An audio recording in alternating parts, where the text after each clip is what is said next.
Hello বন্ধুরা, welcome back to the channel. অনেকদিন পরে আবার আমরা বিষয় পরিবর্তন করছি, কারণ হচ্ছে যে এতদিন ধরে আমরা যে মুস্তাফিজ। মুস্তাফিজকে নিয়ে, আইপিএল নিয়ে, বাংলাদেশের ক্রিকেট নিয়ে, ভারতের ক্রিকেট নিয়ে, আইসিসি নিয়ে অনেক কথা বলেছি এবং হুম। আস্তে আস্তে এবং আসলে এ হ্যাঁ, নিয়ে আরো কথা চলবে হবে। আমরা কিন্তু জানি। হ্যাঁ, ব্যাপারটা হচ্ছে একই জায়গায় যেহেতু স্থিতিশীল হয়ে রয়েছে আমরা দেখলাম ব্যাপারটা। একটু চেঞ্জ করা দরকার হ্যাঁ, আমাদের এই নতুন কিছু খবর আসলে আমরা একদম একদম নিয়ে সেটা কথা নিয়ে বলবো। আবার আলোচনা হবে। তো সেই চেঞ্জটা হচ্ছে একটা ড্রামাটিক ওয়েতে, হুম, এবং সেটা হচ্ছে যে বাংলাদেশ পাকিস্তানের কাছ থেকে JF-17 যুদ্ধ বিমান কিনতে যাচ্ছে, এবং হুম। সেটা নিয়ে বাংলাদেশের যে বিমান বাহিনীর প্রধান সাথে পাকিস্তানের ফিল্ড মার্শালের সাথে একটা বৈঠকও হয়েছে, এবং সেই বৈঠকে দেখা যাচ্ছে যে আগামী দিনে বাংলাদেশ JF-17 কিনতে যাচ্ছে। আজকের যে বিষয়টা হলো, আজকের যে ভিডিওটা, সেটা হচ্ছে যে JF-17 কতটা শক্তিশালী। বিবিসি ওয়ার্ল্ড থেকে আজ বাংলা থেকে ভিডিওটা নেওয়া। তো শিরোনাম হচ্ছে কতটা শক্তিশালী JF থান্ডার। তো ফাইটার জেট। ফাইটার জেট, হ্যাঁ, JF-17 থান্ডার কতটা শক্তিশালী। শক্তিশালী। তো চলো ভিডিওটা দেখি, তারপর আর কথা হবে। আজকের পৃথিবীতে যুদ্ধবিমান মানে শুধু গতি নয়, এর মানে হলো প্রযুক্তি, স্মার্ট সেন্সর, আধুনিক অস্ত্র বহনের ক্ষমতা আর পাইলটের বেঁচে থাকার নিশ্চয়তা। কিন্তু প্রশ্ন হলো, JF-17 থান্ডার আসলে কতটা শক্তিশালী? এটা কি শুধু একটি তুলনামূলক সস্তা ফাইটার জেট, নাকি সত্যি এটা চতুর্থ প্রজন্মের যুদ্ধ বিমানের দলে জায়গা করে নিয়েছে? চলুন আজকে বিস্তারিত কথা বলি JF-17 থান্ডারের শক্তি, প্রযুক্তি আর যুদ্ধ ক্ষমতা নিয়ে। JF-17 থান্ডার হল একটি হালকা ও মাল্টি রোল ফাইটার জেট, যেটা তৈরি হয়েছে পাকিস্তান ও চীনের যৌথ উদ্যোগে। এই যুদ্ধবিমানটি সব ধরনের আবহাওয়ায় উঠতে পারে, দিন ও রাত দুই সময় যুদ্ধ করতে পারে, আকাশের যুদ্ধ এবং ভূমিতে আঘাত দুটোতেই সক্ষম। মূলত পুরনো যুদ্ধবিমান বদলানোর জন্যই পাকিস্তান এয়ারফোর্স JF-17কে তাদের প্রধান প্ল্যাটফর্ম বানিয়েছে। JF-17 এর যাত্রা শুরু হয় 2003 সালে। এই মডেলের প্রথম যুদ্ধবিমানটি উড়েছিল 2003 সালের অগস্টে। 2007 সালে পাকিস্তানে আনুষ্ঠানিকভাবে এটি উপস্থাপন করা হয়। 2009 সাল থেকে পাকিস্তানেই শুরু হয় এর নিয়মিত উৎপাদন। আজ পর্যন্ত এই যুদ্ধবিমানটির ব্লক 1, ব্লক 2 এবং ব্লক 3 এই তিনটি সংস্করণ তৈরি হয়েছে।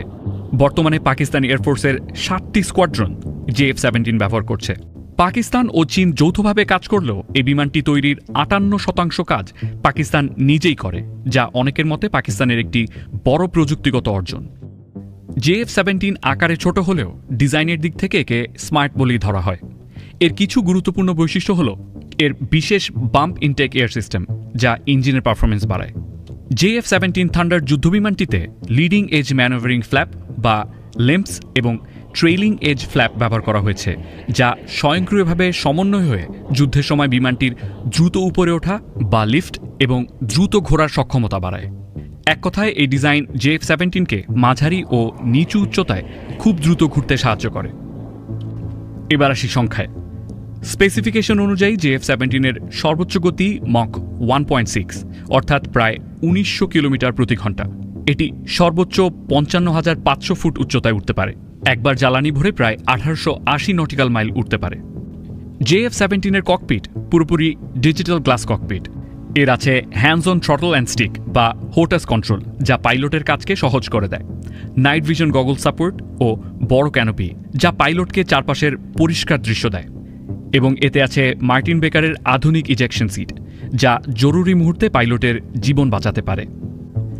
JF-17 ব্লক 3 এর সবচেয়ে বড় শক্তি হল এর আছে অ্যাক্টিভ ইলেকট্রিক্যালি স্ক্যান্ড অ্যারে বা এইসা রাডার।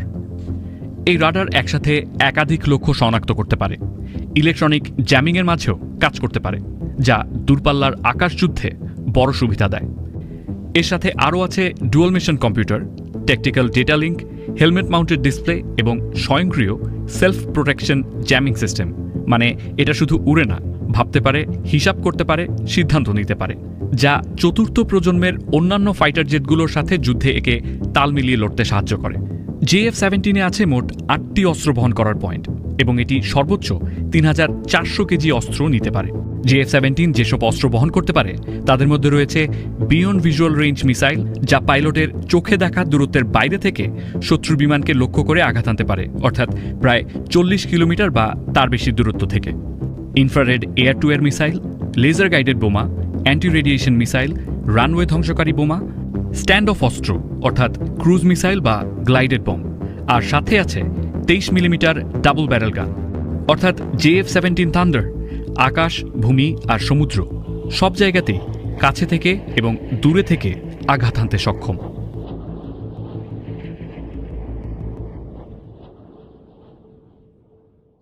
বাংলাদেশ পাকিস্তানের সাথে যে চুক্তি হতে যাচ্ছে JF-17 নিয়ে, সেটা যে আগামী দিনে একটা আকাশ প্রতিরক্ষায় বাংলাদেশের পক্ষে একটা গুরুত্বপূর্ণ ভূমিকা রাখবে সেটা বোঝাই যাচ্ছে।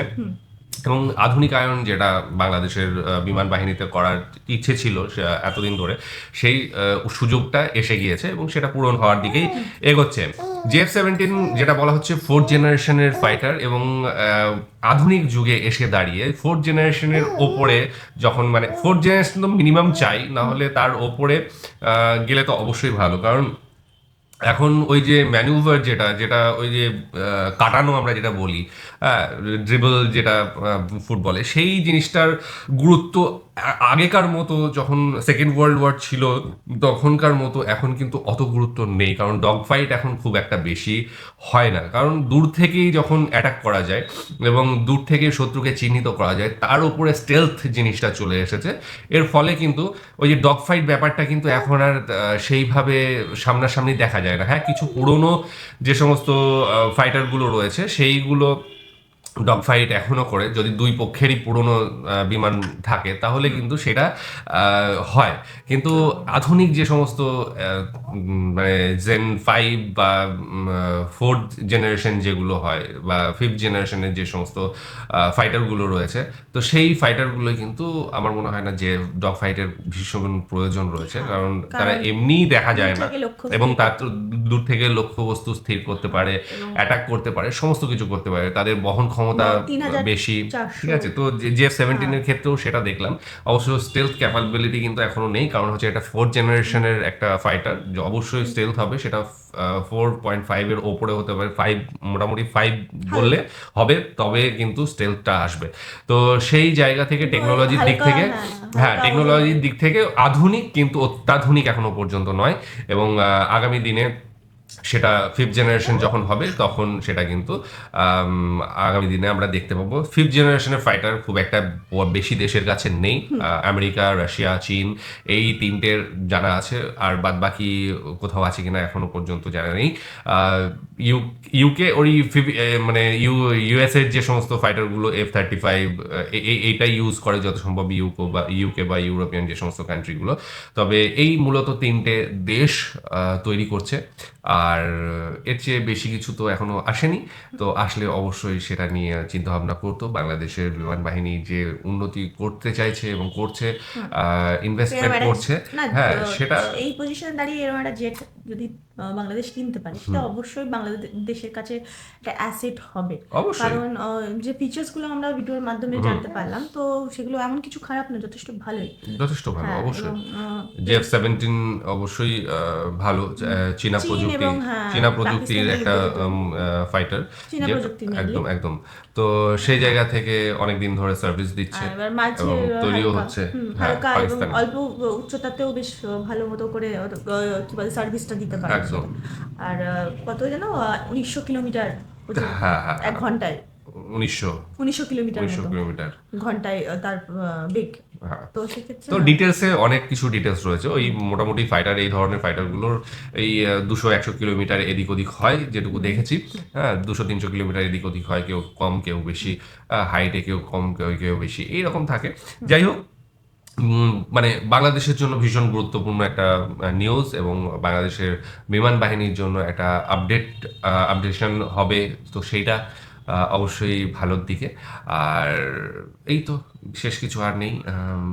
ভালো লাগলে অবশ্যই তোমাদের মতামত জানিও, আর তোমাদের জানা মতে আর কোনো ভিডিও থাকলে অবশ্যই বাংলাদেশ এরকম একটা জায়গায় পৌঁছাতে পারছে এবং একটা জেট নিচ্ছে নতুন, তো তোমরাও তোমাদের প্রতিক্রিয়া জানিও আমাদেরকে কমেন্ট সেকশনে।